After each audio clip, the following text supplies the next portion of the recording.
Hey teachers, welcome back to the channel. I'm Haley here at Teacher's Pet, and just like you, I'm balancing teaching and research and extra projects and campus service. So I definitely need and appreciate taking every Sunday to just reflect on what happened that week, what are our strengths, weaknesses, opportunities, and look ahead, reset, plan for the next week in my semester. So every Sunday, we are going to do just that. First, we'll start with what we call the weekly retrospective, really looking backwards on what happened last week, answering 3 key questions, and then we will hop into our planners, our journals, our calendars, and look ahead to the next week. If that sounds good to you, go ahead and grab your planner, your calendar, maybe a piece of paper, whiteboard, and we can get started with our reflect portion of the reflect and reset. Now, why a retrospective? You might be wondering, sounds a little bit formal, intense, and really I just want you to think of it as a quick time to review your performance, think about your choices, and then ultimately discuss, ponder what you learned from your choices, your experiences, and what you might do moving forward. I use this exact kind of formula and technique with my college students on all of their projects as a way to kind of move past initial peer review and self-assessment into a little bit what I consider deeper, and ultimately their projects have improved since I started doing it. Time for them to really stop and assess their own kind of work, value, lessons, and then make some adjustments before they turn in their work, ideally. So with the retrospective, really think of it as your completion report. Thinking about on the goals that you had set for the prior week, what were the outcomes, how did it actually go, kind of, just assess, not in a judging way for yourself, but in a truthful, did you accomplish what you wanted to accomplish? And then we start to think about, okay, how did I accomplish those? What are the specific actions, choices, tools that I used to help me get there? If there's things that you realize you didn't quite accomplish, what were the barriers? What stood in the way? What is in your control to address? And what isn't in your control to address? And that leads to the last section of any good project completion report retrospective, which is what will we change moving forward? What do we want to keep doing moving forward because it led to the results that we wanted? All right, so let's get started. I'm going to put the prompts up on the screen for you with a little bit of music. I'll be answering the questions on my whiteboard, and then we will, chat a little bit about it afterwards. And I definitely would encourage if you want to actually share, some highlights from your reflection in the comments just to inspire, encourage, contribute to the community. Absolutely. Do that, would love that. And if you find this reflective kind of process helpful, share it with a colleague, grad student, mentee, somebody that you think could use a little bit of a reflect and a reset each week. All right, let's hop into that first prompt, which is the assessment portion. So write down just some answers, whatever first comes to your mind. Pause, think about what did you do last week, right? What did you accomplish? How'd it go? What were some of the outcomes? Just what went on in your past week, and how did it compare to your goals? And if it helps you do that assessment, one thing that I like to do is actually look back through my planner, look back through my journal, and, identify, right? What were the top things that I said I needed to accomplish that week, and how did they go?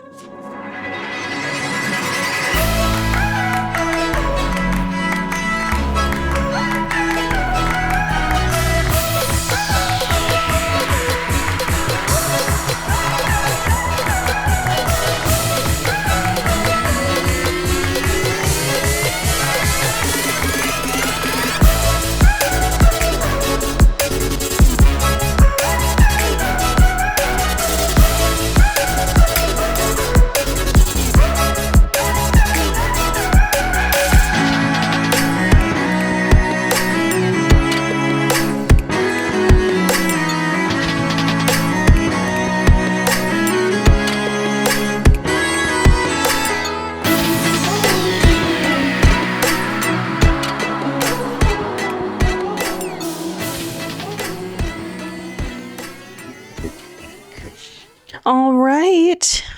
Welcome back. And if you're not quite ready to debrief, of course, pause me and we can join me when you are ready. But in looking back at my week and kind of that past 4 big things that I had planned. I wanted to post grades for my Gen Ed course. They had turned in, these big writing projects. And so it was important to me that they got their updated grades posted this week because they actually will be turning in a progress report this weekend, or really by the time you're watching this, they will have already turned in their progress report. So it was critical that I had, the grade book completely reconciled and up to date for them. And I accomplished that. So outcome was good. I actually finished it a little bit ahead of schedule. I got them posted on Thursday. Before it was 1 o'clock. So that felt really, really good. The second thing that I wanted to do was finish the draft. Kind of initial draft, get it over to my co-author for an article that we're working on.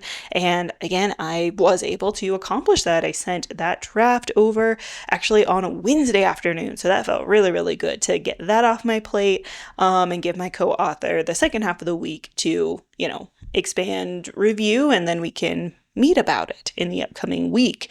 Number 3, I wanted to get a grant application submitted. The deadline for it is this upcoming week. So I still have time, and I did make progress. It's almost ready to go. There's just, I need to fill out things like the budget financial kind of template. Definitely been putting that off. You know how fun those can be. But I did get all of the other kind of narrative type questions finished. So I think I'm in a pretty good place, even though I didn't submit it, which was my original goal. I did make progress, which feels good. The only thing that I did not end up working on at all that I had written down was going through a kind of extra report for a fellowship that I have. Again, there's not a hard deadline. It was just a task that I wanted to, start working on as the fellowship will, wrap up kind of over the summer. I keep setting sort of a goal to write down all of, just kind of the work and things that I've been doing, and I have loose notes about it, but I wanted to finally formalize that, and I did not get to it at all. 0%. So that's definitely something that I'll have to carry over into the next week. So yeah, let me know what is kind of your top win or goals or outcomes from this last week. And let's get into the second kind of part of our reflect, which is thinking about the creative process. And so when we do things like project completion reports, it's really identifying kind of the decisions, justifying those, and really thinking about the outcomes of the decision.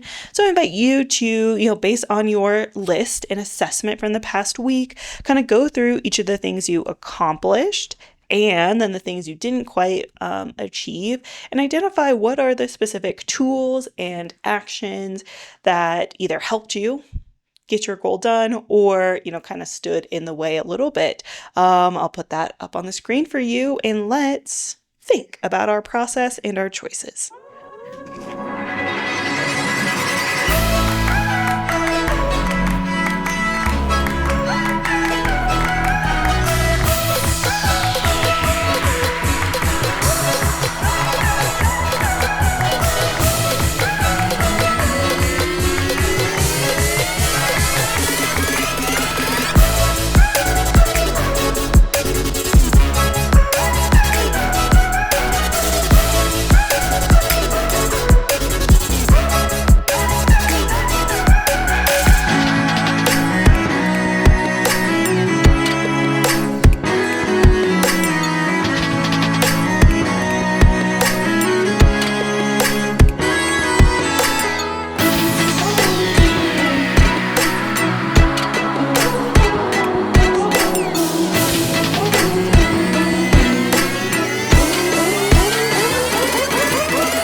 All right, welcome back. I definitely identified a few big choices and tools that helped me, and then definitely a key reason why I didn't get some of the stuff done. So one of the choices that was really helpful that I definitely want to remember is helpful, is using writing blocks, but I do it in very short increments. So it's kind of like the Pomodoro technique, except I don't go full out with it or sort of as formal. I don't necessarily set an exact timer and then, make myself take a break. But I have found that, thinking about, okay, I am going to write for the next like 45 minutes. And just putting on a little playlist. This week I actually tested out, some, it's called like the energetic coding mix. Spotify, just made it for me. And so that was definitely really helpful and to kind of get in the zone. So setting aside these little like smaller blocks of writing time a little bit more often, helped me because I was able to just focus on getting words on the page and then going back and like editing those words later, with a little bit less pressure, compared to when I use really, really big, long writing chunks, which also my schedule is too busy now. I have too much other things going on to say I'm going to write for 3 hours like I might have done in grad school or something. And so, yeah, I kind of found these like 30, 45-minute writing blocks let me get some sections done, let me really be efficient and fast with writing up my portion of that article, and then left time to also go back and edit. And this was also a very early draft. It's not due for quite a little while. So we do have time to like edit. So it was more important that we just get kind of the shape of the article together and like the core content. So I was able to write pretty fast there. Now the other thing and choice that I made that helped me get my grades posted was really sticking to my queue, which for me ended up being about 12 projects a day, which sounds like a lot, but is split between some what I consider the big projects. Students have choice in my class, so there actually were only about 3 or 4 really big projects, and then sort of 3 what I consider called medium-sized projects, and then the rest were these really small projects that are also with fewer points but are fast to grade. So it actually only took like 2 hours a day to make sure I got through my whole kind of quota. Not even 2 hours, really. And also some things that helped me move kind of efficiently, productively through grading. It used to always be my least favorite, most time-consuming part of my job. I'd spend like 20 minutes per student paper, and when we have 80 students in a semester, that just becomes your whole entire like work day basically. And so going through a lot of the ungrading practices and really taking time and attention to clean up my rubrics and make it so students very clearly understood what the expectation was and they're able to meet it easier. And then I am less strapped with kind of nitpicking choices, has helped me like really, really speed up my grading without losing kind of the quality of assessment, and without students kind of having less expectations held to them. So I maintain still like, high rigor and expectations, but I am grading so much faster. And we'll, I'm sure, talk about that more as we go along. So that was a really, really great choice. And so the thing that wasn't a good choice that I made that didn't let me reach my goals was just prioritizing other things over that fellowship paper and report. Again, it's not a priority. There's not an actual deadline immediately approaching. It's just something I wanted to get ahead on. So I think, it makes sense that I didn't prioritize it. But even just spending like 20 minutes, writing a paragraph or 2 every day, since there isn't a pending deadline, would be a better choice. So, thinking about those writing blocks, how I can scale them down to still work on that fellowship report, I think is going to be important for me in terms of choices and justifications. So this last section of our retrospective is our lessons learned, and that's where we start to kind of look ahead and identify, okay, based on my choices and my outcomes from last week, what do I want to keep doing and what do I want to change or stop doing? So you can take a second, think about that, answer, what do you want to keep doing? What do you want to change?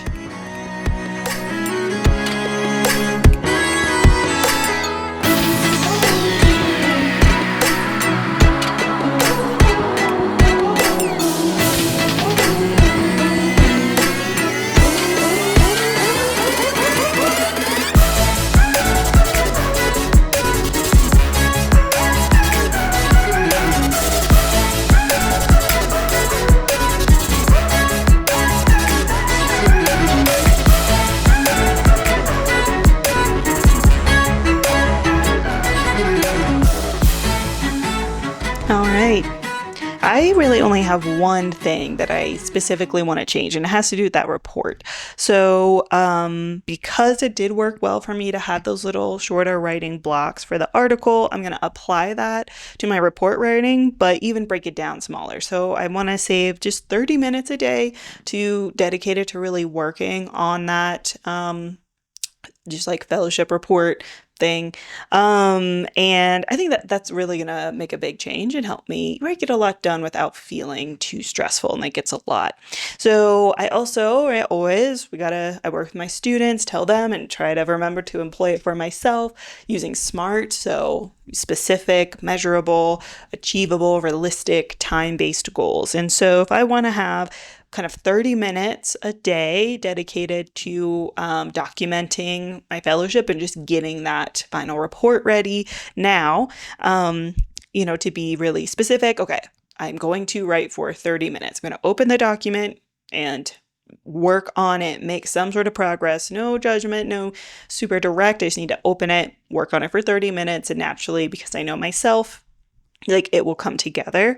So that's me being specific, measurable, a 30-minute window, which I will add to my like digital Outlook calendar to even remind me. So that way, it's really achievable and time-based as well using those tools. And then I do think it's realistic, especially because I don't have a lot of grading that I need to worry about this upcoming week. My students are turning in that progress report, but it's a small project and is realistically not going to take that much kind of mental burden in terms of me grading it, because it is more of, do they have the format right? And then a reflective piece. And then, of course, any issues with their writing. So I just know it's not going to take too long. So I do think that is a very realistic, achievable goal for me. And otherwise, I just want to continue with some of those bright spots that have helped me in how I break up the grading and the queue and give myself, kind of mini short tasks a day. So I'm making progress in a lot of different areas of my teaching, research, and service. Kind of every single week. So that is my retrospective, using kind of your plan, right? The things that went well, the choices that you made, and most importantly, kind of the lessons learned.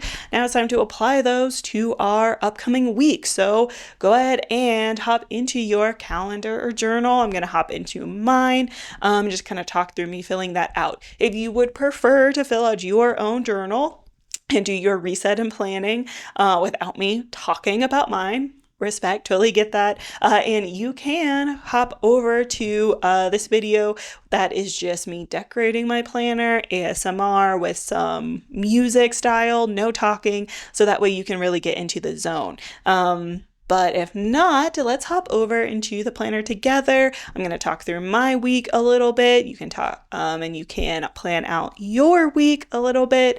And we will get that reset ready to tackle April 6th through April 12th. I'm like, this is my first real using bullet journaling to plan instead of dated planners and pre-made sort of journals. So I'm in sort of a testing stage to figure it out. And my prior week, I just felt the design was really busy and was actually making me more anxious and stressed because there's just so much on my pages. And so I wanted to have a little bit more room to breathe and maybe test out some other designs and layouts as well. So for this week, we're starting with my weekly data that I just like to fill in. So it is week 12 in my semester. We're getting definitely almost to the end. I note down that I have progress reports to grade as one really big key thing there. And then I also have, we're focusing on usability testing as the unit. So I just like to write down that weekly data as a quick fresh there. And this playlist of the week that I'm going to be going for is called Collab and Focus, No Lyrics. The link is in the description if you want to grab it for your classes. And it is really good for workshops and meetings, or if you have a busy week to focus, because it's just, classic sort of various songs. There's Hamilton instrumentals, there's pop instrumentals, kind of think like Bridgerton soundtrack. And so I think it's like a pretty fun, but also good to focus because there's no words this week. My quote for the week is, "And I see fire burning Auburn on the mountainside," which I know sounds a little bit like, "Ooh, what are you doing?" But honestly, being week 12 in my semester is also the time where I'm starting to get students who were not as maybe proactive and focused in the first 11 weeks, the first 2 units, right? Suddenly getting their grades as they've been posted and working on their progress reports, and suddenly being like, oh no, I'm not on track to have the grade that I wanted. And so I think this is kind of a week where I start to see a little bit of panic on some students' faces. Now I do build my classes to help them through some of those mistakes. I'm working with a lot of first year students this semester. And so I do set up a system to where, they are accountable for their choices, but there are some backup plans, including a revision opportunity to fix a project they maybe didn't spend enough time and effort on, as well as a super extension to submit any single skipped project that they missed the deadline for. So as I see, their panic starting to burn Auburn on the mountainside, as Sharon would say, I do have some backup plans to, help them hopefully make better choices in the future. Otherwise, and I'm just filling in my week. It's actually a very quiet week. Monday is really hectic for me, very busy. So I know I'm not going to have a lot of tasks and things that I'll be able to do that week or that day. But then the rest of it, I have like a student project review. That's where students come into my office and we do a deep dive into their projects themselves. That is one of those places that I found, it really helps me not spend so much time grading, is because, I obviously give them feedback comments, like I fill out the rubric, but I don't give them very many. And instead I say, hey, schedule a meeting and we will talk through your project, step by step, and have a much more productive conversation. And for the students who genuinely really want that level of support and feedback and not just the rubric kind of information. So I have one of those scheduled on Tuesday. Looking forward to that. Wednesday, I just have class. Thursday right now is extremely open for me, just my gym class session. And then Friday and the weekend is looking really good. So overall, I definitely like this spread a lot better. I built in a lot more kind of empty space and removed the 3 kind of tier for my day, giving myself actually a little bit more task list as well. In terms of metrics, I just want to track my steps because it's springtime and I'm still working on getting more steps in my day. My water intake, I think, has been a bright spot I like to continue. And then I'm going to track reading because I am almost done with Fourth Wing. And the first book in Fourth Wing is really heating up. So I'm excited to dedicate time to reading every single evening will kind of be my goal there. In terms of my to-do list, my overarching to-do list, and then every morning I go through and fill out specifically the sub-tasks. I kind of see my to-do list as the big task, and then the daily kind of little list as the steps to complete those tasks, so I get more specific. But I need to really write that fellowship report, and then also I need to download and edit a video from a town hall that we had done, so that way it's available to our wider community in conjunction with an article, a communique kind of message that's going out about it. So those are some big key things to work on. After that, I need to grade the progress reports. I'll probably end up being in about 10 a day based on how many students choose to submit that. I also need to work on and create this little pitch packet because I do have a meeting about Teacher's Pet on Monday. So I need to just finalize, make sure I'm just ready, prep for that meeting. And then there's some other class stuff. I need to plan out and create a new mini lecture video for the end of the unit. I think one of mine in week like 14 could use just a little bit of a refresh. So I might think about that. And then I also want to update my reading journal in anticipation of me finishing some series. All right, and that wraps up my week ahead planning.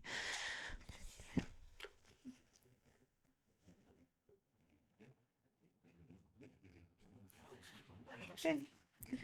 I'm definitely feeling a lot more positive about this version of the journal. But with that, thanks, teachers. I hope you have a really good plan for your upcoming week and have, reflected. Well, this has been our Sunday reflect and reset based on the week of April 6th through the 12th. Go off and, conquer, do exciting, cool things. Let us know, let me know how it goes for you, and I hope that you have a great class.